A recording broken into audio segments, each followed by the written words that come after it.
Je vais maintenant ici créer une autre fonction, une fonction qui va me permettre de saisir une valeur. Donc, je vais saisir une valeur, donc je vais aller ici dans mes fonctions.h et je vais ajouter une nouvelle variable et cette variable va retourner une valeur. Donc, comme je saisis une valeur, cette valeur est de type entière, donc ma fonction devra retourner une variable de type entière. Donc, c'est pour cette raison que j'indique int.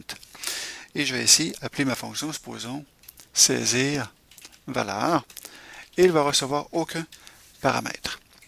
Donc, je garde en mémoire cette fonction, cette déclaration, pour pouvoir l'ajouter ici, comme ceci. Donc, j'ai ici saisir valeur, et bien, ce que je vais faire, je vais copier ceci, donc, quelle est la valeur? Donc, je vais le copier pour venir le placer à cet endroit. Alors, ce que je devrais faire, je devrais ici indiquer une variable, int valeur, et puis, un coup que j'ai saisi la valeur, je pourrais faire un return valeur comme ceci. Donc, ma fonction saisir valeur va me permettre de saisir une valeur. Un coup qu'elle sera saisie, je vais pouvoir la retourner par la suite. Donc, tout ceci, je pourrais dire cette fois-ci que ma variable valeur correspond à la fonction saisir valeur, comme ceci. Un coup que j'aurai saisi la valeur, je vais pouvoir indiquer que ma variable saisir correspond à true pour m'assurer que ça a été correct. Donc, si j'exécute,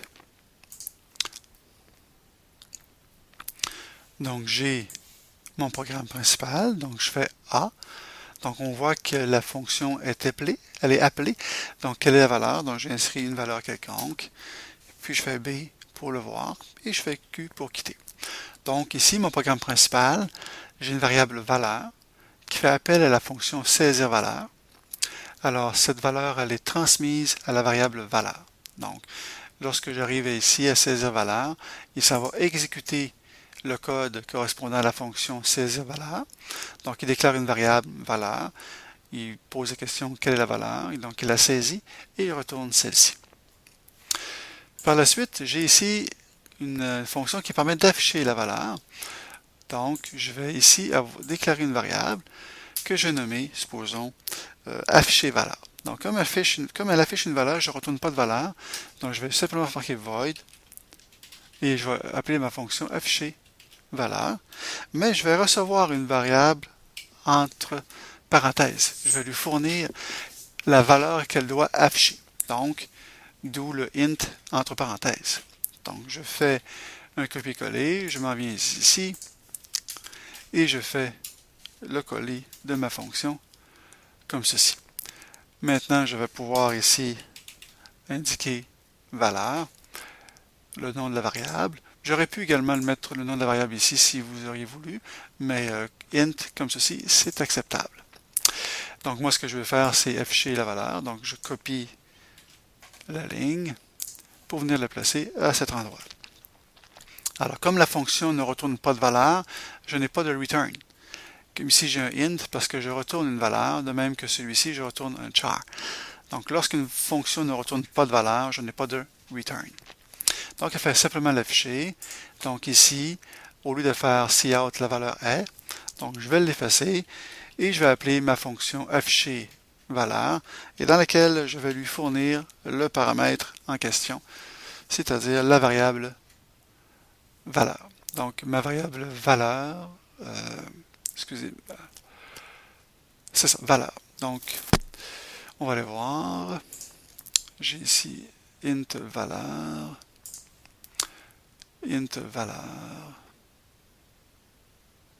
parce que c'est pas la bonne fonction. C'est afficher valeur comme ceci. Donc, afficher valeur. Donc, je lui fournis la valeur en question. Alors, je peux l'exécuter. Donc, je fais en premier lieu saisir. Donc, je saisis une valeur, supposons 45, et je fais B par la suite pour l'afficher. Et on voit que l'affichage a été réalisé correctement. Donc, c'est une façon de faire. Nous pourrions aller plus loin en lui disant de lui fournir également le paramètre saisir pour vérifier s'il a été saisi ou non. Alors, c'est ce qu'on va faire. On va modifier la fonction. Donc, afficher valeur, j'ai un entier, mais j'ai aussi une variable booléenne, puisque ici, ma variable saisir, c'est une variable booléenne. Donc, ici, je vais ajouter booléenne, que je vais nommer saisir. Alors, ce que je vais faire, je vais prendre ceci, je vais le copier, je vais aller à cet endroit, je vais le coller, comme ceci. Donc, cependant, ici, je vais l'enlever pour mettre ça ici comme ça. Donc, afficher valeur, je reçois la valeur. Si saisir est égal à true, il va afficher la valeur. Sinon, il va afficher la valeur n'a pas encore été saisie. Je reviens à mon programme principal.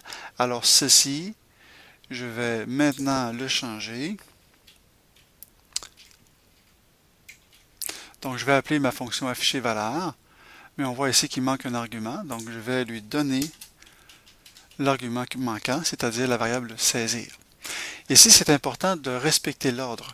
J'ai ici un entier suivi d'un booléen. Donc, dans ma fonction, j'ai un entier et un booléen, donc je ne pourrais pas les inverser. Si je les inverse, malheureusement, ça ne sera pas fonctionnel. Donc, ma fonction maintenant afficher valeur me permet de recevoir deux arguments. Donc, j'exécute. Donc, je fais A pour saisir une valeur. Donc, je saisis une valeur quelconque. Et puis, je fais B. Et ça m'affiche la valeur correspondante. Si j'exécute de nouveau et que je fais B, alors ça m'indique que la valeur n'a pas encore été saisie, parce qu'effectivement, je n'ai pas encore saisi de valeur, donc je vais la saisir. Et puis, je fais B, et on constate que ça fonctionne. Donc, concrètement, une fonction peut avoir autant de paramètres nécessaires. Bien sûr, il faut mettre des paramètres qui sont cohérentes à la fonction. Donc, il ne faut pas mettre des attributs, des paramètres pour en mettre. On met vraiment ceux qui sont nécessaires. Et puis, par la suite, dans la définition de la fonction, on s'assure de respecter les éléments et pour faire le code répondant à la fonction désirée.